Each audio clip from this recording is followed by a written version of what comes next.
3절 말씀을 가지고 함께 은혜를 나누었는데, 그래서 오늘은 또 호산나 찬양대 헌신 예배인데 본문을 어디로 정할 것인가라고 하는 것을 고민을 좀 했습니다.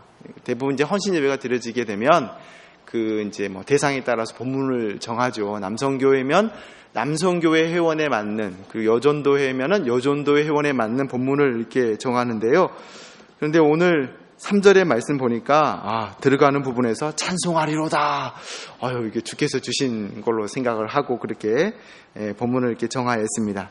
설교자가 본문을 정하면요 50%가 설교가 끝났다라고 그렇게 이야기를 하더라고요. 그래서 본문을 해서 함께 은혜를 받으려고 합니다. 인생에 있어서 찬송하는 거 얼마나 힘이 있습니까? 찬송은요 강력한 그렇게 힘을 가지고 있어요. 그래서 찬송할 때 악한 세력이 떠나가는 역사를 볼 수가 있고요, 찬송할 때 묶여진 것들이 풀려지는 그런 역사들을 보게 되어집니다. 그래서 우리가 자의적으로도 타의적으로도 그렇게 삶을 통하여서 찬송으로 가득 채워야 할 줄로 믿습니다. 제가 이전에도 한번 말씀드린 적이 있었는데, 제가 음악적 감각이 좀 이렇게 훌륭하지가 않아요. 많이 떨어져요. 그래서 왜 저도 이렇게 다른 사람처럼 멋진 목소리로 노래를 하고 싶은데 왜 안 될까라고 하는 것을 좀 고민을 했었어요. 그래서 그 원인을 분석해 본 결과 저희 할머니를 이야기하지 않을 수가 없다는 거죠. 제가 어렸었을 때 할머니 손에서 자랐습니다. 근데 할머니께서 농사를 지으시니까 아침부터 나가셔서 해가 떨어지면 들어오셔요. 해가 떨어지면 이렇게 들어오시면 일이 저녁도 딱 준비 다 해주시고, 그리고 잠잘 때쯤 되시면은 할머니께서 혼자서 말씀도 읽으시고 찬송가도 부르셔요. 그러면 한 3곡 정도로 찬송가를 부르시고 또 말씀을 계속 읽으시면서 이게 그 찬송가를 듣고 또 이렇게 말씀을 듣고 그렇게 잠을 청했던 그런 기억들이 있습니다. 문제는요, 할머니 찬송이 있었어요. 할머니 찬송. 할머니께서 찬송을 하시게 되어지면 한 곡 부르고 다음 곡 부르는데 분명히 다른 곡인데 같은 멜로디, 같은 곡조로 그렇게 찬송을 이렇게 부르셔요. 멜로디도 음도 다 똑같아요. 그리고 또 이제 할머니께서 이제 구역 예배를 집에서 다 모여서 드리게 되어지면 이제 다 어르신들, 그만한 나이대 어르신들이 이제 모여서 같이 구역 예배를 드리는데, 저희 할머니가 구역장이었던 것 같아요. 구역장이어가지고 또 이렇게 찬송을 부르면은 똑같은 곡을 똑같은 그런 멜로디로 가사만 다르고 똑같이 그렇게 부르셨던 그런 기억이 있습니다. 저는 그때 학교도 안 다녔었을 때였거든요. 그래가지고 찬송가는 다 그렇게 부르는 모양이구나, 그렇게 제가 인식을 했습니다. 그래서 얼마 후에 제가 초등학교를 들어가서 할머니 찬송가를 봤는데 깜짝 놀랐어요. 이 찬송가가 멜로디가 없어요. 가사만 있는 거예요. 그게 있어요. 가사만 있는 그런 찬송가였어요. 그래서 이거 할머니가 다 멜로디를 외워서 부르는 건가라는 생각도 좀 해보긴 했는데, 그때서야 저는 할머니께서 왜 그렇게 찬송가를 부르셨는지를 이해를 할 수가 있었습니다. 중요한 것은 그렇게 늘 잠자리에 들 때쯤에 부르시던 할머니의 찬송가는요, 저의 마음에 그렇게 평안으로 다가왔다는 거예요. 예수의 보혈, 찬송가로 인하여서 구원이 예수님께 있구나 라고 하는 것들을 그렇게 이렇게 다시 한번 상기하면서 은혜가 되었던 그런 기억들이 있습니다. 지금도 이렇게 시골에 가게 되어지면 할머니께서 이제 안방이죠. 방에 가셔서 말씀도 계속 읽으시고 찬송가도 부르시는데 여전히 똑같이 다른 찬송가를 같은 멜로디로 그렇게 부르시는 건 변함이 없으세요. 그런데요, 그렇게 할머니의 찬송가를 들을 때면 지금 가도 평안이 임해요. 저한테. 그런 할머니의 똑같은 멜로디, 가사는 다르는데 똑같은 멜로디를 그렇게 들으면은 그렇게 평안이 이렇게 평안이 밀려오는 것을 느낄 때가 있습니다. 그래요. 할머니께서 부르시는 그 찬송가는 저와 하나님과의 관계를 열어주시는 그런 힘이 되었습니다. 우리가 호산나 찬양대가 찬양하는 찬양에도 하나님께서 부어주시는 은혜가 있는 줄로 믿습니다. 그러나 누구든지 하나님을 향한 전심한 마음이 있다고 한다면 그 찬양은 하늘의 보좌를 움직이게 하는 능력이 있을 줄로 믿습니다.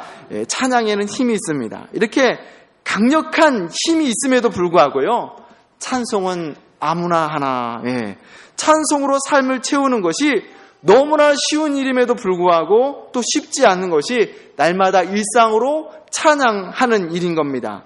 찬송이 그렇게 좋은데 왜 그렇게 하지 못하는가? 왜 내 삶을 찬송으로 채우지 못하는가?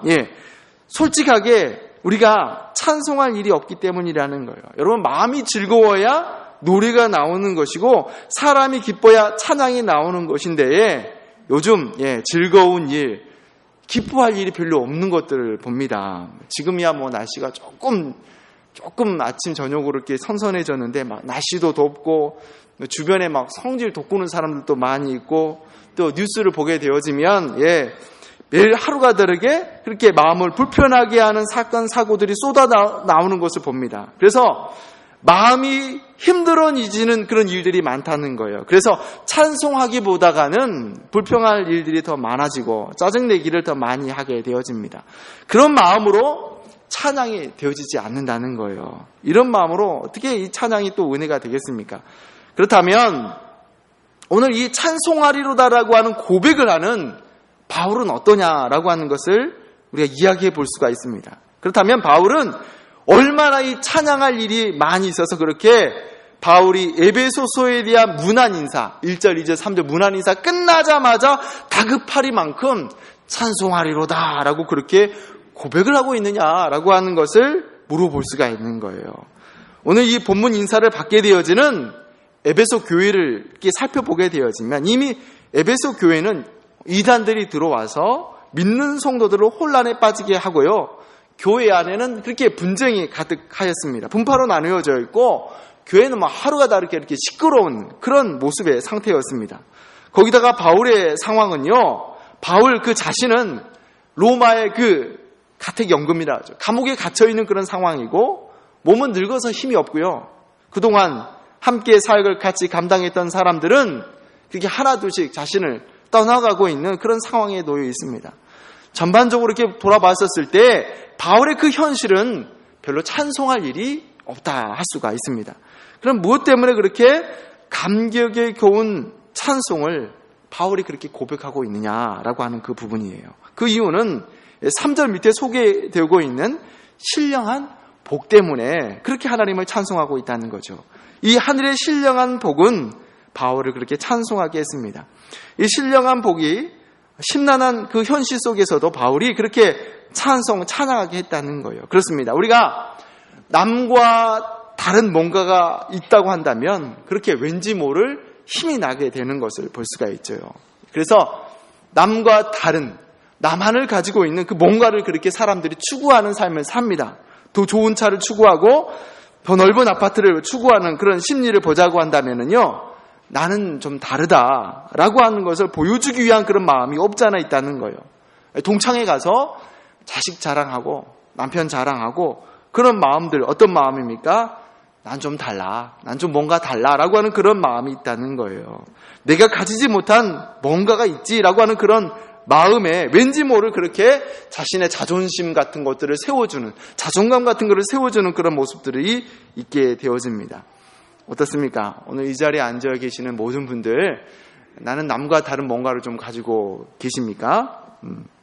그게 뭐 여러 가지가 되겠죠. 많이 배워서 남과 다르기도 하고 50평 난 100평짜리 살고 있어 라고 하는 그런 거기 때문에 남과 다르기도 하고 나는 남이 입어보지 못한 옷 입고 다녀. 나는 남이 들어보지 못한 그 백을 들고 다녀. 이렇게 남과 다른 자신만의 프라이드가 있을 수가 있습니다.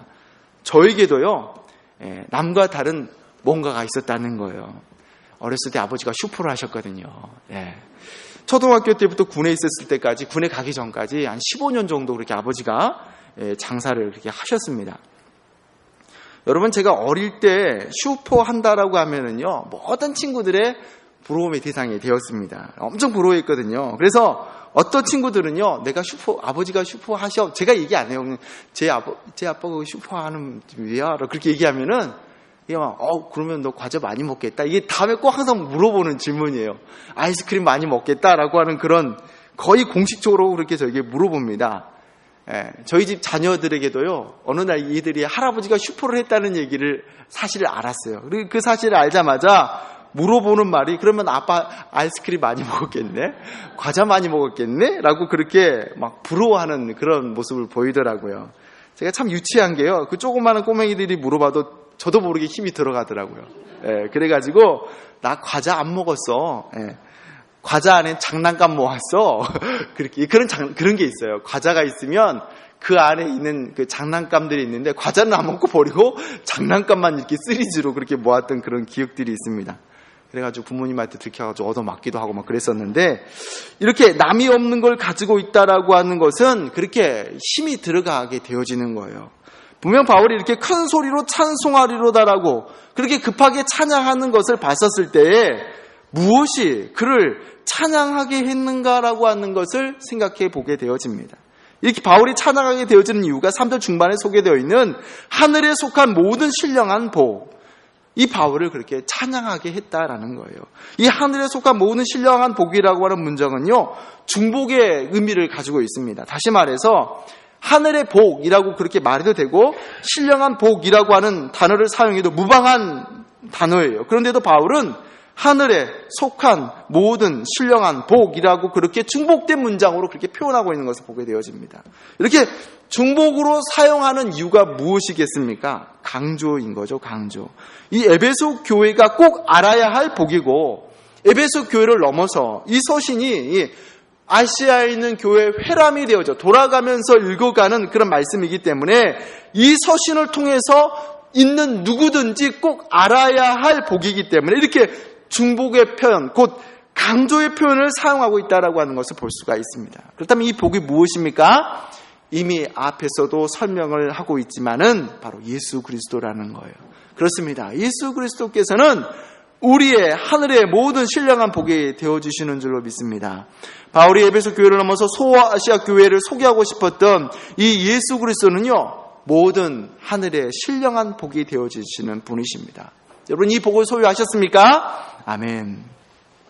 하늘에 있는 모든 신령한 복을 이렇게 소유하셨습니까? 그렇다면 우리는요, 바울과 같이 찬양할 조건이 있는 겁니다. 우리 옆 사람한테 한번 고백해 보겠습니다. 찬양할 조건이 있습니다. 찬양할 조건이 있습니다. 네, 그렇습니다. 분명히 있습니다. 그런데요.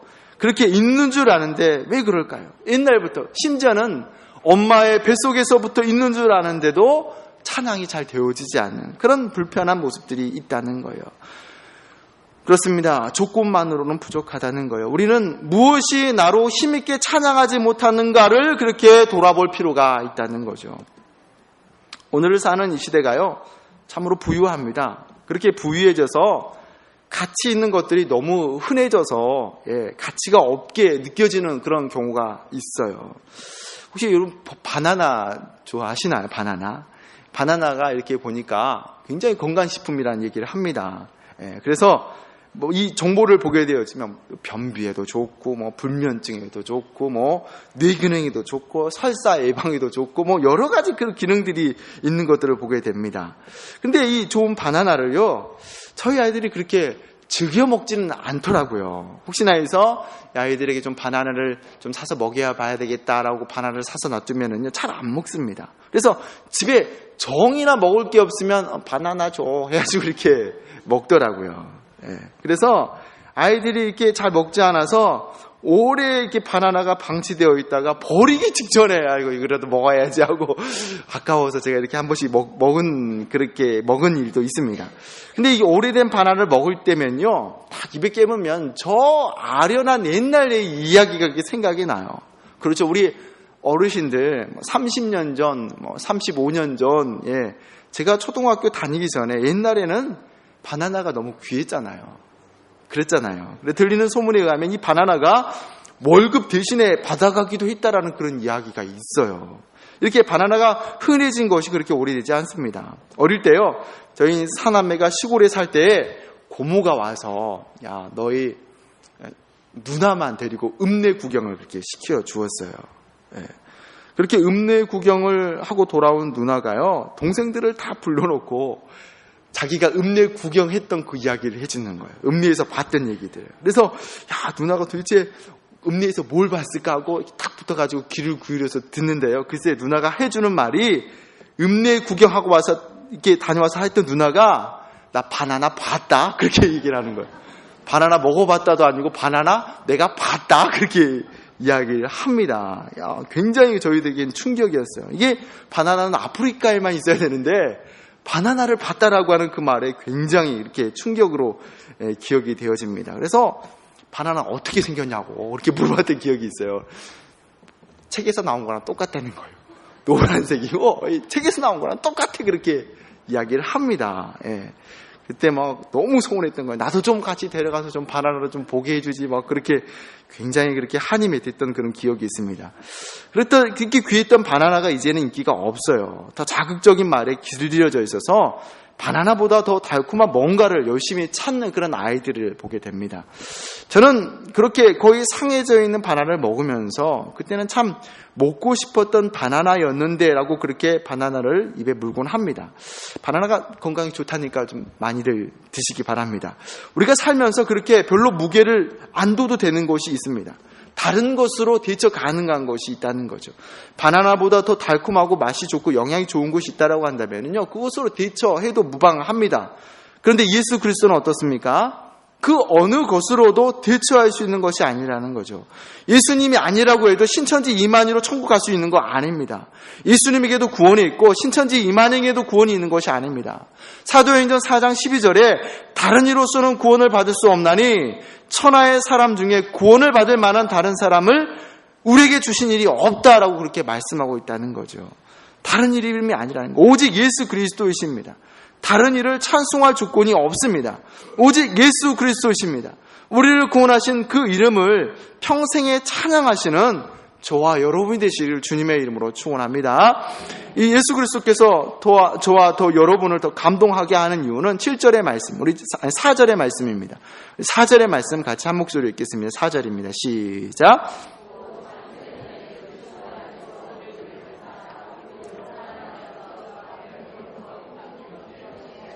아멘. 바울은 곧 창세전에 그리스도 안에서 우리를 택하사라고 그렇게 고백하고 있습니다.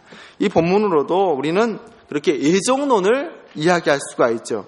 하나님께서 우리를 택하셨는데 그 택하심은 창세전에 우리를 택하셨다라고 그렇게 말씀하고 있어요. 이 말씀에서는 어떤 의미를 가지고 있습니까? 예수님께서 십자가를 지시고 나서 그 후에 너 이렇게 택하셨다라고 하는 것이 아니라는 거죠. 다시 말하자면요, 우리에게 어떤 필요 충분 조건으로 말미암아서 택함을 받은 것이 아니라는 거죠. 물론 이렇게 창세전의 택함이라고 하는 것이 이것이 어떻게 가능한 것이고 어떤 과정과 어떤 가능성에 대해서는 제가 설명을 할 수가 없습니다. 이 본문이 우리에게 말씀하고 있는 것은 어떤 조건에 의해서 우리가 구원받는 것이 아니요, 전적인 하나님의 은혜로 우리가 구원함을 얻었다라고 하는 것을 밝히고 싶어 한다라고 하는 것을 우리가 확인할 수가 있는 거예요. 우리가 우리 스스로를 돌아볼 때 하나님의 은혜가 아니고서는 도저히 답이 없는 그런 인생이 되어집니다. 이번에 새벽에 역대상의 말씀을 쭉 그렇게 살펴보면서 솔로몬 왕에 대해서 한 번 더 생각해 보게 되었어요. 여러분, 솔로몬 왕이 어떤 조건으로 왕이 되었습니까? 어떻게 보면 솔로몬이 왕이 되었다라고 하는 것은 정말 쉽지 않은 과정인 거예요. 다윗에게는 7명의 아내가 있었습니다. 그 중에 7번째 아내가 바로 밧세바인 거예요. 이 밧세바 중에서도 그 아들 중에 4명 중에서 막내 아들이 바로 솔로몬이라는 거예요. 고대 중동에서는 그렇게 장남이 왕위를 이어서 왕의 자리로 올라가는 거예요. 그렇게 수많은 자녀가 있었음에도 불구하고 솔로몬이 그렇게 왕이 되어집니다. 또 솔로몬이 어떤 사람입니까? 다윗이 밧세바의 그 가난한 그 사이 가운데서 태어난, 불편한 관계 가운데서 태어난 존재가 아니겠습니까? 어떻게 보면 도저히 될 수 없는 사람이 왕의 자리를 했다는 거예요. 그럼 어떻게 이것이 가능하겠느냐? 우리가 하나님의 은혜 아니고서는 설명할 길이 없다는 거죠. 솔로몬뿐입니까? 레위 지파가 하나님을 찬양하는데요, 하나님께서 레위 지파에게 그 영광스러운 자리를 허락하였습니다. 그런데 이 레위 지파가 그렇게 이스라엘을 대표해서 제사장의 일, 하나님을 찬양하는 찬양대의 역할을 감당할 자격이 있는가라고 하는 그런 질문을 해볼 필요가 있다는 거예요. 출애굽 후에 레위 지파가 그렇게 제사장직을 감당하게 되어지는 특권이 그렇게 허락되어졌습니다. 근데 레위 지파가 제사장직을 감당하는 것은 출애굽 후에 시내산 가운데 머물게 되면서 임명된 직분입니다. 어떻게 보면 아론의 역할이 있었다라고 그렇게 볼 수가 있어요. 레위 지파에 있던 아론이 어떤 사람이었습니까? 모세가 시내산에 올라가서 내려오지 않자 사람들을 이끌어서 금송아지를 만들었던 사람이라는 거예요. 그리고 금송아지를 향하여서 여기까지 우리를 인도한 신이다라고 하면서 많은 백성들을 잘못된 길로 인도했던 사람이 바로 아론이었다는 거예요. 그리고 모세가 구스의 여자로 결혼하게 되었었을 때 미리암과 같이 이스라엘의 리더이면서 동생인 모세를 비방하는데 앞장섰던 사람이었다는 거예요. 이렇게 아론의 이런저런 모습을 보게 되어지면 어떻게 저런 자격 없는 사람이 제사장이며 어떻게 저 지파들이 찬양을 감당하는 사람들이냐라고 그렇게 말할 수가 있다는 거죠. 솔로몬도 그렇고 레위 지파도 그렇고 그렇게 허물 많은 사람들이었음에도 불구하고 솔로몬만 그런 것도 아니고 아론만 그런 것도 아니고 성경 안에 누구든지 이렇게 돌아봤었을 때 우리는 그들의 그 연약함들, 죄 가운데 그 있는 모습들을 충분히 발견할 수가 있다는 거예요. 그러나 하나님께서 불러주셔서 우리로 하여금 그렇게 그 사역들을 감당하게 되어지는 것을 볼 수가 있습니다.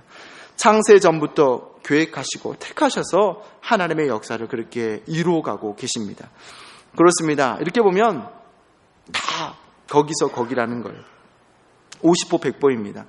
내가 좀 더 덜 죄를 지었다고 저 사람을 욕할 일이 아니라는 거예요. 다 거기서 거기입니다. 다 연약합니다. 다 죄 가운데서 무기력한 사람이라는 거예요. 그래서 우리가 옆 사람을 볼 필요가 없습니다. 스스로 생각하면서 그 연약함들을 돌아보면서 하나님 앞에 하나님의 은혜 앞에 나아가는 그런 모습을 돌아봐야 하겠습니다. 그래서 그 많은 죄를 생각할 때마다 하나님, 나 같은 죄인도 어떻게 구원받을 수 있습니까? 라고 그런 고백이 절로 나오게 되어집니다. 그렇습니다. 이 죄 많은 죄인, 도저히 구원받을 면목, 조건도 전혀 없는 죄인을 주께서 구원의 문을 열어줬다라고 하는 사실, 그것도 이미 창세 전부터서 그래 내가 너를 내 백성 삼으리라 그렇게 말씀하시고 있다라고 하는 사실인 겁니다. 우리가 구원받았습니다. 창세 전부터 예정한 바로 인하여서 구원받았습니다. 값진 보혈의 능력으로 우리가 구원받았습니다. 그래서 사도 바울은 하늘에 속한 모든 신령한 복, 바울이 알고 있는 최고의 단어의 조다. 문법적으로는 뭔가 이상하지만은요, 하늘에 속한 모든 신령한 복, 우리는 이 문장에서 짐작할 수 있듯이 바울이 구하고 찾았던, 그리고 그 전하는 복은 땅의 복이 아니라 하늘의 복이었다라고 하는 사실인 겁니다. 그럼 땅의 복과 하늘의 복이 어떤 차이가 있겠습니까? 땅의 복은 일시적인 복이라 하겠습니다. 땅의 복은요, 잠깐의 복입니다. 잠시 취하는 그런 복이 되어집니다. 그래서 이 땅의 복은 상대적인 의미를 가질 수가 있겠고 또 소멸되어지는 그런 복의 의미가 되어집니다. 얼마 지나지 않은 일인데요. 최근에 월남을 했다가 북한에서 탈출해서 남한으로 넘어왔다가 다시 월북했던 그런 분이 한 분이 그렇게 소개되어져서 세간에 시끄러운 그런 일이 되었어요. 북한에 살다가 남한으로 건너와서 TV에 출연도 하기도 했던 그 분이 여러 가지로 인해서 다시 월북을 했다라고 하는 그런 이야기를 들었습니다. 그래서 대남 방송에 이게 출연하기도 했던 그런 모습들을 보게 되어지는데요. 그래서 한때 이슈가 되기도 했었습니다. 이렇게 월남을 했다가 월북을 한 사람들이 이분뿐만 아니라 몇이 더 있다라고 하는 그런 이야기를 들었습니다. 그런데 이렇게 월남을 하는 사람들은 대부분요, 남한으로 넘어오는 사람들이 대부분 보게 되어지면 잘 사는 나라에 이 남한을 동경하다가 그렇게 월남을 하게 되었다라고 하는 그런 이야기를 합니다. 그러다가 얼마 생활하다가 문화적 차이로 인하여서 적응하지 못하고 다시 월북해서 북한으로 그렇게 넘어가는 그런 이야기를 이렇게 듣습니다. 여러분, 북한 어떤 나라입니까? 참으로 끔찍한 나라인 거죠.